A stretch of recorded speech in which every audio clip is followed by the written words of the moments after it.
There seems to be a view, good morning, there seems to be a view increasingly that I'm reading over the last 24 hours that this is a lot of sound and fury, but actually doesn't signify a great deal. When we first started talking about this 10 days or so, everybody was freaking out that we were going to get a trade war. Now the market's not quite so sure. Is that the right view to be taking on the back of this? I think it's still dangerous. I think there's still a potential for a trade war because we don't know how countries are going to respond. And ultimately what Trump has done is he's undermined the WTO. We had a system where you could implement tariffs for national security reasons. Other countries would have the opportunity to go to the WTO to litigate it in a quasi-judicial system. And he's sort of thrown that out the window. So we may not see a trade war, but we may see a hollowing out of the WTO. OK, he's always been very much against multilateral organisations anyway. So, to be honest, that kind of fits the pattern that we've generated so far.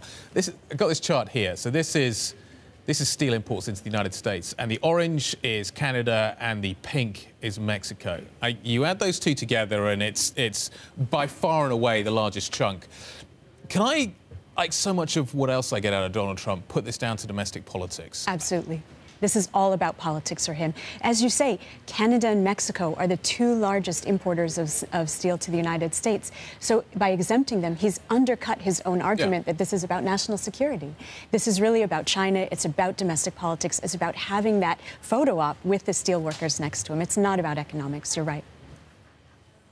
Stephanie, it seems as if the entire educated world is against tariffs of any kind or the idea that you would put into place a protectionist policy. Although yesterday on German media, I heard a piece talking about the problems that steel mills in the U.S. and towns around them have had as countries with no labor laws basically flood the market with a cheap product. Is there any good argument for a tariff? Does it help, for example, the human rights situation of workers that allow such low-priced product to get into global markets? We know that there's an overcapacity of steel coming out of China, and we know that China doesn't have the best record on human rights. But this tariff is not going to hurt China. 94% of steel coming into the United States already has some sort of tariff barrier against it. So this tariff is, again, it's not about economics. It's not going to change Chinese imports into the United States. The argument for this tariff, maybe we could look back to Bush's tariffs in 2002.